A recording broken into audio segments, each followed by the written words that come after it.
Hello, everyone, and welcome to another episode of For What It's Nerd. Today, we are discussing the beginning of Bad Batch Season 3.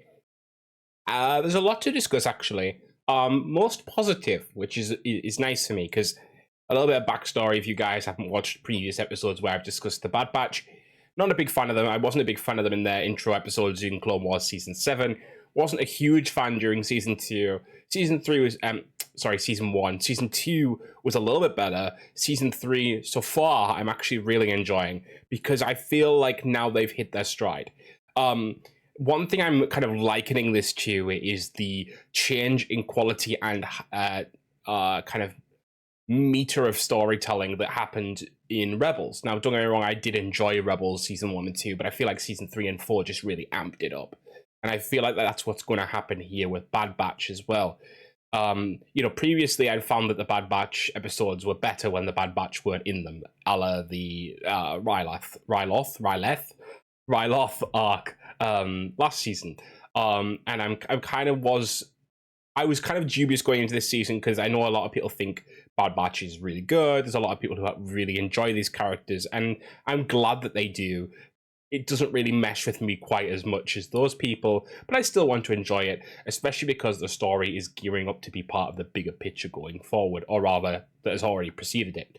And by that, I mean the what is very much more the focus of this season, Project Necromancer, which of course is kind of the what will lead into Palpatine being resurrected in Rise of Skywalker, the final Skywalker saga movie. So really, this show and Mando, to an extent, and a few other mediums, have been trying to explain the kind of plot holes surrounding the return of Palpatine in Episode 9. And the thing with this show, and what's really annoyed me about Bad Batch, I feel like if they just went in and said, hey, from the top, this is the plan, this is what's happening. Palpatine wants to do X, Y, Z. That's why he's doing this. That's why he's got these people doing this. And it was just from the get-go, boots on the ground, let's do this. I think I would have enjoyed Bad Batch a lot more. I also feel like the reason I enjoy it more now is because they've lost people, things have happened to these characters that makes them less the generic archetypal characters that they were, like the leader, the bruiser, the cool, calm, edge of the group type guy, the tech guy. Like, they were very A-team, they were very that type of squadron, your usual characters that you have in that scenario, and like I didn't enjoy it. I didn't enjoy that it was just like they were a plug and play type archetype, and it didn't mesh with me. You know, we've had clones before that have been really intriguing and they have their own reasons for being. Cutler Quane comes to mind, Rex, Cody, even though they're all clones, they have their own personality. Even in the first few episodes of Clone Wars, even more so chronologically speaking, because it's one of the first episodes. The guy, I forget his name now, the guy who works with Ventress against the Jedi and the clones on Christophsis. You know, there are a lot of clones that have had their kind of have been intriguing in their own way. And I feel like the Bad Batch, they were meant to be this set apart group, and they were the most clone-like in nature, if that makes sense. The most kind of like, hey, this is my patch. My bad patch. Sorry, it was right there. I had to. Anyway, I think that's changed now because last season, obviously spoilers if you haven't watched season 2, but why are you watching a review on season 3 so far if you haven't watched season 2? Questioning your life choices there. But, the loss of Tech, which is obviously going to be a very important part of this season, actually changes the whole group dynamic. Crosshair changed a little bit of that in season 1. Tech changes that hugely in season 3 because Tech kind of really held the group together in a lot of different ways. You don't quite see that on the surface because you think it'll be oh my gosh, his name isn't coming to me right now. Not Wrecker, not Crosshair, not Tech.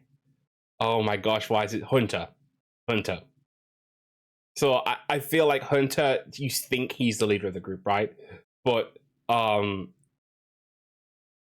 think Tech had a lot more of that kind of cohesiveness for the team, because he would be the one who would get the plan together. He'd be the one who kind of just let them kind of play it out to their strengths, etc. Right? So his loss, and it being an actual death as well, which I really did applaud last season, means a lot. It means that you've lost Tech, but you've also got these other characters who are reeling from that in different ways. You've got Omega, however you want to say it, who's not wanting to lose another brother. You've got Crosshair, who is very, very remorseful for all the things he's done previously and understanding what this empire is now. And then you've got Hunter and Wrecker. And I really hope it is Hunter now, because I'm panicking in case it's wrong. I think it is. Yeah. You've got Hunter and Wrecker, who are looking for Omega, because they know they can't lose someone else, because they've kind of lost a lot. If you think about it, this show has seen them lose Crosshair as a brother. Yes, he's still out there, but lose him. Then Echo left them. Then Tech died, and now they could potentially lose Omega. So Omega, again, however you want to say it. I'm just going to say whatever comes to mind next and stop apologizing for it. But so there's a lot going on in this season already. And then what they do is, and I think this was actually a really good way of doing it, they didn't make an explosive first episode. They made this really subdued, really kind of dim, dark episode that was kind of about like, hey, Omega is never getting out of here. And obviously we know that's to be untrue, because we know this story is going to evolve and change and things will happen. But this idea of kind of showing this oppressive system kind of up close and personal was actually a really nice touch. So that was a great first episode. And it really took the time to understand Omega's situation, to understand the Imperial situation, to understand Hemlock a little bit more as a villain, and Nala Se as like this kind of, is she with us? Is she against us? And of course she is with Omega, but we know that she's not necessarily a wholly moral character as regards the Clone Wars. We know that she is able to play I was going to say play devil, but that sounds a bit weird. But you know what I mean. She can be a little bit more rogue when she needs to be. So interesting to see her dynamic going forward as well. Now, episode 2, I actually really enjoyed. Now, a lot of people would kind of suggest episode 2 was more of a filler episode, and filler has become a word that is used far too often now. It's anything that isn't like directly action, or like a few main characters interacting. Like it's stupid. Filler is an episode where it doesn't matter to the overarching narrative. You could cut it out and it wouldn't matter. This episode, I think, falls closer to that in a way, because it feels like if I were doing this personally, I would have had the episodes the other way around. Like changed a few story beats, but I would have had episode 1, 3, then 2. And kind of really have like the opening segment of the show be about Crosshair and Omega and the threat of Palpatine, etc., etc. Really set up the season strongly, and then move over to Hunter, and everyone would be like, "What's Hunter and Wrecker doing for those first 2 episodes?" Desperate to know. But what I'm trying to get across here is that episode 2 was actually really good because it displays, again, kind of the displacement of clones, not just, and this is something I actually thought was really interesting, not just at the level of like, hey, this is a fully grown clone brigade, band, squad, whatever. You have these clones who are actually still young, because they would have been producing clones right up to the end of the war.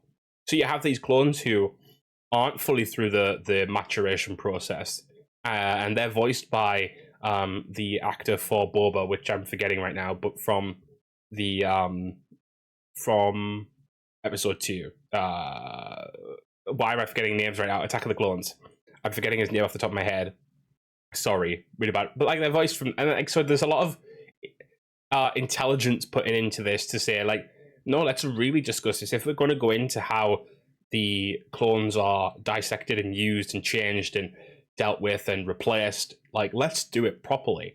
And I really like that those 2 characters kind of came into it, because you almost get this sense of a familial vibe now. You get this, you've got these 2 new clones, and it looks like they're going to go off and be elsewhere. But even still, they're probably going to come back in a later part of the season, maybe as like a final ditch effort against the Empire. and it's going to be nice to see like this almost generation of clones. You have Omega, you have these clone cadets, and then you have like we've seen them at different stages already in the Clone Wars with the Clone Cadet episode with Boba in it actually, but it's going to be really nice to see those characters progress as well, and seeing this level of like, hey, let's really dig into this if we're going to do it. I think I'm making sense. I think I maybe lost my point a little bit in that, but that happens sometimes when you're discussing live without a script. But yeah, so that was a very interesting episode. I was interested to see that there's kind of this suggestion of like these vine creatures as well. Now, I might have lost some implication in this because at first I was like, is this sort of linked to the Zillo Beast? And I don't think it is now that I'm thinking on it again. But I'm wondering if they're kind of maybe borrowing from the Drengir in the High Republic. And that would be really interesting as a concept for them to have revived the Drengir to some degree. Because that's the Maxine Station is still out there. Because that was first used actually in a comic from the before the Rise of Skywalker or just after, that basically recounts how Snoke recruited Kylo, which Snoke is a clone of well, maybe not a clone of Palpatine, but a clone for Palpatine to use to puppet. So, are we going to see the Maxine Station? Is there a chance that the Drengir are kind of slightly involved in Season 3 of Bad Batch? I don't know. But it just seemed kind of interesting that there's this living set of vines that are a problem that are being worked on as a project. Just a thought. But yeah, so see, episode 2 I thought was really interesting in that way as well. And then episode 3. Now this is where things start to get really sinister. I've kind of discussed it previously before with Palpatine, etc. And I love Palpatine whenever he turns up on the screen, but I think this is one of the times where you really get his scheme, right? Because this isn't even necessarily about an empire. This isn't necessarily even about him controlling the galaxy. This is about him living forever. And it's funny because we always attribute that to Darth. Oh my gosh, I'm really doing bad with names today. Darth. His master. Oh my gosh. It's not coming to me.